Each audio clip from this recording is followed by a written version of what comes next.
News Maharashtra K9 आवाज जनतेचा। Bajaj Pune grand tour या आंतरराष्ट्रीय सायकलिंग स्पर्धेमुळे पुणे जिल्ह्यात अडथळे विरहित व दर्जेदार रस्त्यांची निर्मिती झाली असून त्यामुळे वाहतूक कोंडी कमी होण्यास मदत होत आहे, असं प्रतिपादन उपमुख्यमंत्री अजित पवार यांनी केलंय। उपमुख्यमंत्री अजित पवार, कृषी मंत्री दत्तात्रय भरणे, राज्यसभेच्या खासदार सुनेत्रा पवार आदी मान्यवरांच्या हस्ते बजाज पुणे ग्रँड टूर या आंतरराष्ट्रीय सायकलिंग स्पर्धेच्या तिसऱ्या टप्प्यातील विजेत्या सायकलपटूंना बारामती येथील विद्या प्रतिष्ठान कला, विज्ञान व वाणिज्य महाविद्यालय परिसर भिगवण रोड इथं पारितोषिक वितरण करून या टप्प्याचा समारोप करण्यात आला। यावेळी विशेष पोलीस महानिरीक्षक सुनील फुलारी, जिल्हाधिकारी जितेंद्र डुडी, पोलीस अधीक्षक संदीप सिंह गिल, नगराध्यक्ष सचिन सातव यांच्यासह विविध मान्यवर उपस्थित होते। उपमुख्यमंत्री पवार म्हणाले की बजाज पुणे ग्रँड टूर या आंतरराष्ट्रीय सायकलिंग स्पर्धेमुळे देश-विदेशातील नागरिकांना पुणे जिल्ह्याची ओळख होत असून नामवंत खेळाडूंचं कौशल्य, स्पर्धेचा मार्ग, पायाभूत सुविधा तसेच पर्यटनाच्या दृष्टीनं परिसराची क्षमता अधोरेखित होत आहे।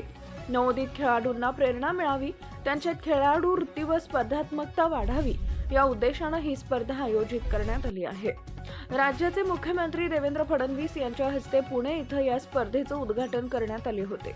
स्पर्धेच्या सुरुवातीपासूनच पुणे, पिंपरी चिंचवड शहरासह जिल्ह्यातील नागरिकांनी उत्स्फूर्त प्रतिसाद दिल्याबद्दल समाधान व्यक्त करत पवार म्हणाले की प्रशासनानं नागरिकांना विश्वासात घेऊन स्पर्धेचं सूक्ष्म नियोजन केलं असून नागरिकांनीही प्रशासनाच्या सूचनांचं पालन करत मोलाचं सहकार्य केलं आहे। स्पर्धेच्या मार्गालगत ग्रामीण भागात नागरिक, महिला, शेतकरी, विद्यार्थी आदी घटक स्वयंशिस्त पाळून खेळाडू व त्यांचे कौशल्य प्रत्यक्ष पाहण्यासाठी दुतर्फा उभे होते, त्यामुळे संपूर्ण परिसरात क्रीडामय वातावरण दिसत झाले होते। अशा दर्जेदार आंतरराष्ट्रीय स्पर्धेचं दरवर्षी आयोजन करण्यात यावे अशी मागणी नागरिकांकडून होत असल्याचंही त्यांनी नमूद करण्यात आलं आहे। या स्पर्धेसाठी अत्यंत उत्कृष्ट नियोजन करण्यात आले असून स्पर्धेचे मार्ग आंतरराष्ट्रीय दर्जाचे असल्याचे सायकलपटूंनी व्यक्त केलंय। रस्त्यांच्या दुतर्फा उभे राहून नागरिक ज्या पद्धतीनं प्रोत्साहन देत आहेत त्यामुळे सायकलपटूंना विशेष ऊर्जा मिळत असल्याची भावना त्यांनी संवाद दरम्यान व्यक्त केली, असं उपमुख्यमंत्री पवार यांनी सांगितलंय। चौथा दिवस होता, उद्या शेवट होणार आहे। उद्या बालगंधर्वला आपण डिस्ट्रीब्युशन करणार आहे। ज्यावेळेस आम्ही सगळ्यांनी ठरवलं, राज्य सरकारने, केंद्राच्या स्पोर्ट्स डिपार्टमेंट, आमचं स्पोर्ट्स डिपार्टमेंट, मुख्यमंत्री, दोन्ही उपमुख्यमंत्री, सध्या तर स्पोर्ट्स खातं माझ्याकडे आहे, असं सगळ्यांनी ठरवल्यानंतर आमच्या अधिकाऱ्यांनी, टीमनी पण चांगलं ह्याच्यामध्ये काम आत्तापर्यंत केलेलं आहे। त्याच्यामध्ये विशेषतः जिल्हाधिकारी असतील, बाकीचं पोलीस डिपार्टमेंट असेल, सगळेच डिपार्टमेंट असतील आणि विशेष म्हणजे प्रचंड मोठा प्रतिसाद हा पुणे जिल्ह्यातल्या तमाम नागरिकांनी दिला, दोन्ही शहरातल्या नागरिकांनी दिला, पुणे आणि पिंपरी चिंचवड। आणि त्याच्यामुळं आम्ही ज्यावेळेस अशा मोठे इव्हेंट करण्याचा प्रयत्न करत असतो त्यावेळेस त्याच्यातून एक तर नवीन मुलांच्यात आता आज मला 5-6 मुलं भेटली, त्याच्यातली काही इथं अजून पण आहेत आणि ते म्हणले की दरवर्षी अशा प्रकारच्या स्पर्धा करा। आम्हाला पण वाटतं की आम्ही पण त्या स्पर्धेमध्ये उतरावं आणि स्पोर्ट्समन स्पिरिट वाढतं। आज 40 देशातले खेळाडू येतात, ते सहभागी होतात, त्याच्यातनं संपूर्ण जगाला साधारण आपण स्पर्धा भरवतो ते सगळे माहिती कळते, रोड्स कळतात, आपलं इथलं इन्फ्रास्ट्रक्चर कळतं, आपल्या इथं टुरिस्ट लोक ह्या निमित्तानं वाढवू शकतात, कारण ते बघतात की बाबा इथं इतकं चांगल्या पद्धतीनं सगळ्या गोष्टी आहेत, तर चला आपण तिथं पाहायला जावं। अशा अनेक उद्देशांनी आम्ही हे सगळं करायचं ठरवलेलं होतं आणि उद्या आता त्याचा शेवट होतो। थोडीशी एक गडबड झाली की नेमकं हे सगळं चालू असताना लोकल बॉडीच्या इलेक्शन्स ह्या होत्या आणि त्याच्यातनं बरेच जण तिकडंही अडकून पडले आणि राज्याच्या मुख्यमंत्र्यांना डावसला जावं लागलं, तरी त्यांनी एक दिवस सुरुवातीला दिला आणि उद्घाटन ह्याचं पुण्यामध्ये येऊन त्यांनी केलं। आता उद्या सगळे मिळून त्याचा समारोप करू, पण जिथं आज सासवडला सुरुवात झाली तिथं प्रचंड नागरिकांनी प्रतिसाद दिला। आजचा शेवट बारामतीमध्ये झाला, तिथंही अतिशय चांगल्या प्रकारे नागरिकांनी प्रतिसाद दिला, व्यवस्था उत्तम झाली। मी काही खेळाडूंशी बोललो, खेळाडू देखील म्हणाले की अशा पद्धतीनं रोड्स आणि इन्फ्रास्ट्रक्चर हे आम्हाला फार क्वचितच बघायला मिळालं आणि विशेषतः लोकांचा प्रतिसाद। मी येताना आपल्या सासवडवरून निघालो त्यावेळेस मी बाय रोड येत होतो कारनी, त्यावेळेस मला गावोगावी लोक सगळे त्यांची वाट बघत थांबलेले होते. आणि तुम्हाला एक मला सगळ्यांना सांगायचं आहे की ज्यांची आर्थिक परिस्थिती असते ते जाऊन अशा प्रकारच्या स्पर्धा कुठं ना कुठं जाऊन बघू शकतात. आज आमच्या ग्रामीण भागातल्या महिला, आज आमच्या ग्रामीण भागातली मुलं मुली किंवा आमचा शेतकरी किंवा आमचा सर्वसामान्य नागरिक ज्याची ऐपत नाही अशा ठिकाणी जाऊन तिकीट काढून बघायची, त्यांनाही कळालं किंवा कशी स्पर्धा असते, कशा सायकली चालवतात, काय त्याच्यामध्ये असतं, त्यांनाही ह्याच्याबद्दलचं कुतूहल असतं. इतके दिवस त्यांनी कुठंतरी टी व्हीला बघितलेलं असतं किंवा आणखीन कुठं बघण्याचा प्रयत्न ते करतात.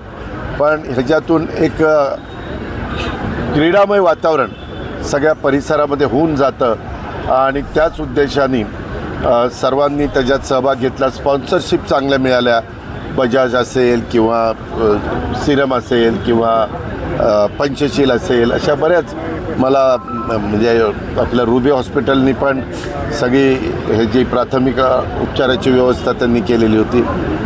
पोलीस बंदोबस्त खूप चांगला होता. होमगार्ड्सनी मदत मोठ्या प्रमाणावर पोलीस खात्याने घेतलेली होती आणि विशेषतः नागरिकांनी लोकांनी शिस्त पाळली. लोकांना सांगितलं जात होतं आता हे जाणार आहे, तिथं कुणी आतमध्ये यायचं नाही आणि लोकांनी फार चांगल्या प्रकारे शिस्त पाळली. म्हणजे आपला पण इथला नागरिक, त्याला जर आपण विश्वासात घेतलं तर तो प्रतिसाद पण देतो आणि शिस्त पण पाळतो. आणि जे काही आपण ही स्पर्धा भरवलेली होती त्या स्पर्धेमध्ये सगळ्यांनी ती आपली स्पर्धा मानून सहभाग दाखवला. त्याच्यातून रोड्स पण अनेक चांगले झाले, अशा काहीच गोष्टी झाल्या. दादा, मागणी केली जाते आज ज्या स्पर्धेला ज्या पद्धतीने जे रोड होते तेच रोड जे आहेत ते नागरिकांना मिळत असं पुणेकरांनी आवाहन केलं. बरोबर आहे, ते पुणेकरांच्या आव्हानाला आम्ही जरूर प्रतिसाद देऊ. थोडा पुणेकरांनी परवा मला कमी प्रतिसाद दिला, परंतु त्याचा गमतीचा भाग जाऊ द्या. शेवटी लोक म्हणजे मतदार राजा जे काही ठरवतो ते आपण मानायचं असतं. पण मी जिल्हाधिकाऱ्यांशी पण बोललो. मी आता मुख्य कार्यकारी अधिकारी, आमचे chief engineer PWD, SC PWD, त्यांची सगळी टीम त्यांनाही सांगणार आहे की कामं करा परंतु ह्या दर्जाची करा, जेणेकरून आता तुम्हाला पटणार नाही पत्रकार मित्रांनो, जो रूट होता त्या रूटवरचे रस्ते झाल्यानंतर ट्रॅफिकची समस्या पण कमी झालेली आहे. म्हणजे जे अडखळत वाहनं जायची ते फटकन वाहनं जातात, त्याच्यावर ट्रॅफिक आता बऱ्यापैकी त्या रूटचं सुरळीत व्हायला मदत झाली. आपल्याला सगळ्यांना, आम्हाला जास्त करून आणखीन काम करावं लागणार आहे, आम्ही जरूर करू. दादा, आरक्षणाची सोडत झाली महानगरपालिकेच्या, तसं साधारण शिवसेना नाही, मी नाही बघितलं. आक्षेप घेतलाय त्याचा कुणी? शिवसेनेने उभाटा गटानं. कारण आरक्षण वेगळं पडलं, आरक्षण चुकीच्या पद्धतीने केला असा आरोप केला जातो. मला नाही वाटत. मी जो प्रशासनात 35 वर्ष काम करतो, वास्तविक हे अतिशय पारदर्शकपणे करण्याचा प्रयत्न केला जातो. काय कुणाचा इंटरेस्ट आहे चुकीचं करण्याचा?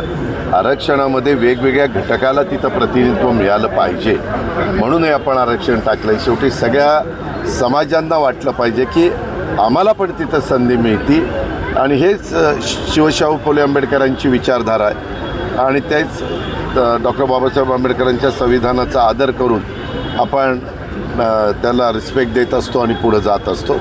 मला वाटत नाही, परंतु काही पुरावे असतील तर त्यांनी दाखवावे. संबंधित यंत्रणा त्याच्याबद्दलची माहिती घेतील आणि आपल्याकडं पूर्णपणे पारदर्शकता दाखवण्याचा प्रयत्न केला. आता दोन्ही राष्ट्रवादी एकत्र निवडणूक लढत आहे, कशा पद्धतीने पुढचं आहे असं बघू, आता सांगतो. दादा हिंदी. महाराष्ट्रातील महत्त्वाच्या आणि ताज्या बातम्या पाहण्यासाठी आमच्या न्यूज महाराष्ट्र K9 चॅनलला यूट्यूबवर सबस्क्राईब करा आणि बेल आयकॉन प्रेस करा.